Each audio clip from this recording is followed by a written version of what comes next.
রাজ্য বা সিবিআইয়ের করা মামলায় সঞ্জয়ের ফাঁসি চায় না, হাইকোর্টে জানালো নির্যাতিতা তরুণীর পরিবার। আরজিকর কাণ্ডে দোষী সঞ্জয় রায়ের ফাঁসির শাস্তি চাইল না নির্যাতিতার পরিবার। সোমবার কলকাতা হাইকোর্টে তারা এই কথা জানিয়েছেন। এই সংক্রান্ত রাজ্যের আবেদন গ্রহণযোগ্য কিনা তা নিয়েও শুনানি হয়েছে বিচারপতি দেবাংশু বসাক এবং বিচারপতি মোহাম্মদ সব্বর রশিদির ডিভিশন বেঞ্চে। রায় ঘোষণা স্থগিত রেখেছে আদালত। আরজিকর কাণ্ডে সঞ্জয়কে দোষী সাব্যস্ত করে নিম্ন আদালত। তাকে আমৃত্যু কারাদণ্ড দেওয়া হয়েছে। রাজ্য এবং সিবিআই সঞ্জয় সর্বোচ্চ শাস্তি ফাঁসি চেয়ে পৃথকভাবে হাইকোর্টে মামলা করে।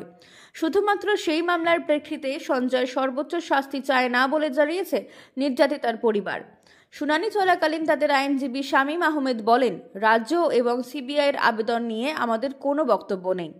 তাদের আবেদন গ্রহণযোগ্য হবে কিনা তা আদালত ঠিক করবে। রাজ্য এবং কেন্দ্রের এই আবেদন সংক্রান্ত মামলায় আমরা সঞ্জয় সর্বোচ্চ সাজা চাই না। আদালতের বাইরে নির্যাতিতার বাবা বলেন, আমরা চাই একা সঞ্জয় নয়, যারা যারা এই ঘটনার সঙ্গে জড়িত তারা সবাই সামনে আসুক, সবাইকে চরম শাস্তি দেওয়া হোক। তাই এই মামলায় আমরা ওর সর্বোচ্চ শাস্তি চাইছি না, বাকিটা আমাদের উকিল বলবে। আদালতের উপর ভরসা আছে। নির্যাতিতার বাবা বলেন, রাজ্যের পুলিশ আমাদের বিশ্বাস ভেঙেছে, সিবিআইও তদন্ত করতে পারেনি, সেটা নিম্ন আদালতেই দেখা গিয়েছে। আমার মেয়ের জন্য বিচার যারা দিতে পারবে তাদের ওপর আমরা আস্থা রাখব। শিয়ালদহ আদালত সঞ্জয়কে দোষী সাব্যস্ত করলেও সর্বোচ্চ ফাঁসির শাস্তি দেয়নি। বিচারক অনির্বাণ দাস জানিয়েছেন, সঞ্জয়ের অপরাধ প্রমাণিত, কিন্তু এটি বিরলের মধ্যে বিরলতম ঘটনা নয়, তাই মৃত্যুদণ্ড দেননি তিনি। আমৃত্যু সঞ্জয়কে কারাবাসের নির্দেশ দেয় আদালত। এই রায়কে হাইকোর্টে চ্যালেঞ্জ করে রাজ্য সরকার।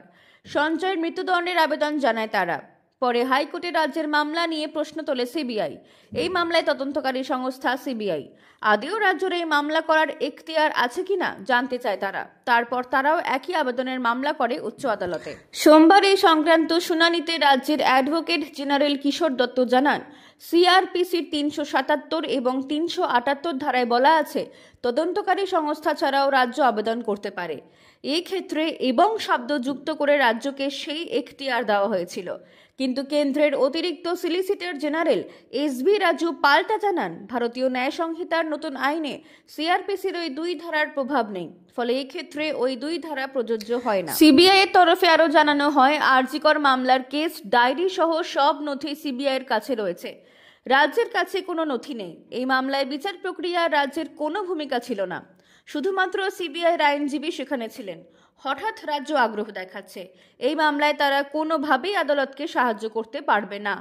রাজ্য এবং সিবিআইয়ের আবেদন যে একই সে কথা উল্লেখ করা হয়।